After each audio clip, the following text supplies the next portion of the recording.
We are going to start off with Dr. DeCaro, and his challenge and question goes to Dr. Ali. We start your question now. Jesse?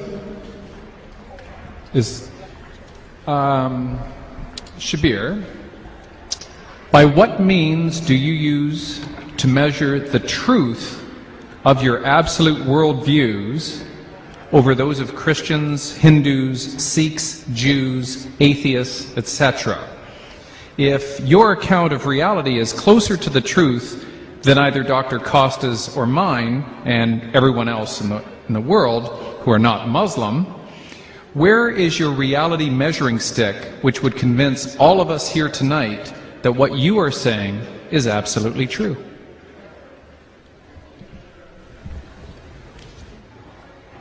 You can also come here. Please.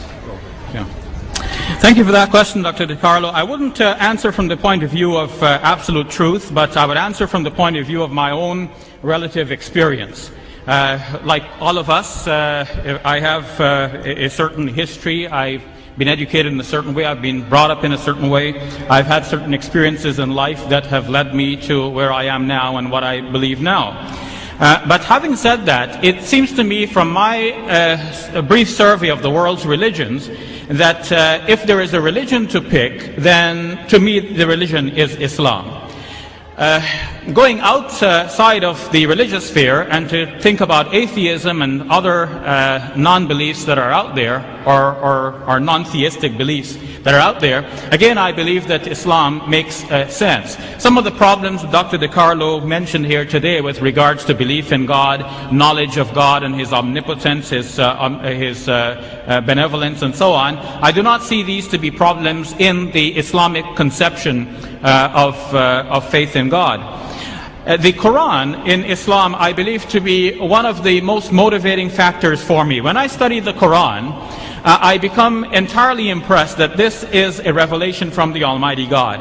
One of the things that confirmed this for me in modern times is noticing that there are certain mathematical patterns in the Quran that go beyond the mere meaning of the text. And this is a modern discovery. Prior to the age of the computer, we were not able to do these studies on the computer.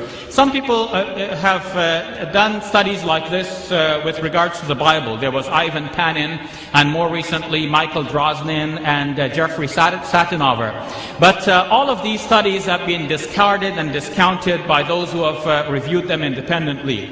In the case of the Quran, on the other hand, there are many numerical correspondences between things, between numbers of verses, between numbers of chapters, numbers of words, numbers of letters.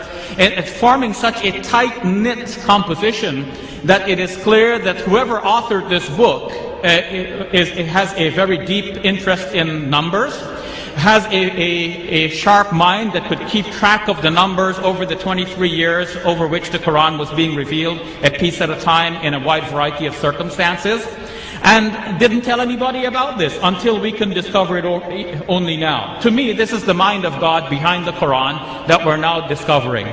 For example, one of these aspects is the number of times words occur in the Quran that are meaningful in terms of the numbers and in terms of each other. For example, tonight our debate is about Jesus. The Quran says that Jesus is like Adam, and the Quran means that but they're both created by God. But there is another way in which Jesus is like Adam in the Quran. Each name, Jesus and Adam, occurs in the Quran 25 times. And if only once do they occur in the same verse, and another time in the same chapter. To think of the other 23 occurrences scattered in a variety of chapters in the Quran. Some chapters mention Adam but do not mention Jesus. Some mention Jesus but not Adam. And to keep count of the Prophet now reciting a piece at a time over 23 years in a variety of circumstances, how does he remember how many times he said Adam and how many times he said Jesus? More than this, the Quran mentions man, rajul, 24 times, and imra'a, woman, also 24 times. The Quran mentions Satan, an angel. Satan 68 times, angel 68 times as well. The Quran contrasts this life with the life hereafter. Dunya in the Quran occurs 115 times. Akhirah, the life hereafter, also 115 times. What accounts for this phenomenon? what are the chances that you pick up a book, any book, and you ask yourself, how many times does this book mention the word day? Now, any book will tell you that there are 365 and a quarter days in a year. Now, and every child almost knows that. But what are the chances that the book mentions the word day exactly 365 times? The chance is very remote. The Quran does precisely that. If one were to count the word yawm in Arabic without any suffixes in the Quran, it occurs exactly 365 times. This is one part of a larger phenomenon in which we see that the Quran measures things. Things are measured in the Quran, and the Quran actually draws attention to this. The last verse of the 72nd chapter says that God has measured everything numerically.